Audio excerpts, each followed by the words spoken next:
नमस्कार दोस्तों, हमारे सामने प्रश्न है कि सूर्य से प्राप्त विकिरण ऊर्जा किस कारण प्राप्त होती है। हमें बताना है कि हमें सूर्य से पृथ्वी पे जो ऊर्जा प्राप्त हो रही है विकिरणों से, वो कैसे प्राप्त होती है। पहला ऑप्शन है आपके दहन, सेकंड है नाभिकीय संलयन, थर्ड है आपके नाभिकीय विखंडन, चौथा है आपके रासायनिक अभिक्रिया। तो दोस्तों, हम सभी लोग जानते हैं कि हमको जो सूर्य होता है, सूर्य से क्या होता है, हमको जो ऊर्जा होती है वो क्या आ रही है, आपके पृथ्वी तक आ रही है। यहाँ पर आपकी पृथ्वी है, ये विकिरणों के थ्रू हमारी पृथ्वी तक आती है। तो लेकिन हमको ये बताना है कि आपके जो सूर्य है, सूर्य में ऊर्जा किस कारण से पैदा होती है। यहाँ पे जो एनर्जी का स्रोत है सूर्य, उसमें ऊर्जा कहाँ से पैदा हो रही है। तो दोस्तों, आपके जो सूर्य होता है, सूर्य में जो ऊर्जा प्राप्त होती है आपके, वो प्राप्त होती है आपको नाभिकीय संलयन की सहायता से। किससे प्राप्त होती है, ये प्राप्त होती है आपको नाभिकीय संलयन, जिसमें क्या होता है, दो छोटे छोटे नाभिक मिलकर के क्या करते हैं, एक बड़े नाभिक का निर्माण करते हैं।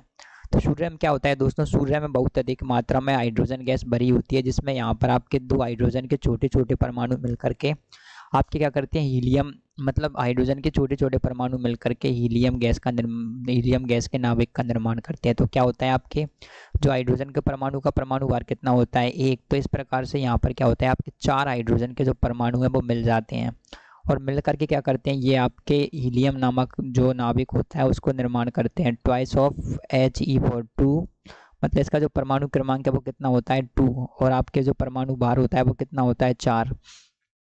तो आपके क्या करते हैं, ये आपके चार हाइड्रोजन के परमाणु मिलकर के हीलियम का नाभिक उत्पन्न करते हैं, और इसमें आपके बहुत अधिक मात्रा में ऊर्जा उत्पन्न होती है।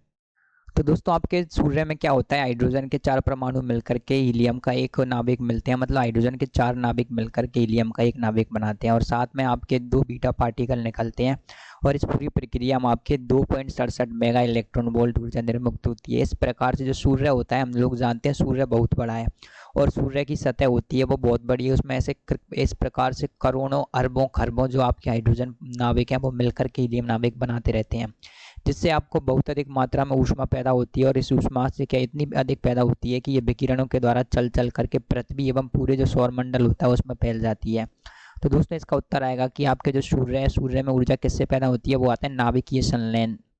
इसका आंसर आएगा आपके ऑप्शन नंबर 2, नाभिकीय संलयन। दहन, दहन का मतलब होता है दोस्तों कि जब आप किसी चीज को जलाएं, तो सूर्य में दहन नहीं होता, वहाँ नाभिकीय संलयन होता है। सेकंड है नाभिकीय विखंडन। नाभिकीय विखंडन से ऊर्जा दोस्तों सूर्य में प्राप्त नहीं होती, ये तो हमें क्या होता है, जो परमाणु बिजली घर होता है उसमें प्राप्त होती है। चौथा है रासायनिक अभिक्रिया। तो दोस्तों, रासायनिक अभिक्रिया की सहायता से प्राप्त नहीं हो रही है, ये हो रही है नाभिकीय संलयन की सहायता से। तो हमें अप्रोप्रिएट आंसर एक ही लिखना है। तो इसके आधार पर आप देखा जाए तो ये प्राप्त होती है आपके नाभिकीय संलयन, और आपके जो रासायनिक अभिक्रिया होती है वो होती है इलेक्ट्रॉनों के आदान प्रदान से। लेकिन जो आपके सूर्य में अभिक्रिया हो रही है वो कैसे हो रही है, नाभिक टू नाभिक, प्रोटॉन और न्यूट्रॉन का आदान प्रदान होता है नाभिक के अंदर, ना कि इलेक्ट्रॉनों का। तो इलेक्ट्रॉनों का आदान प्रदान होने वाली होती है ना, वो रासायनिक अभिक्रिया होती है, तो ये तो नहीं होगी। तो इससे हमें साफ साफ पता लग रहा है कि सूर्य से प्राप्त विकिरण ऊर्जा किससे प्राप्त होती है, वो होती है नाभिकीय संलयन। तो उम्मीद है आप इस प्रश्न का उत्तर समझ गए होंगे। Thank you.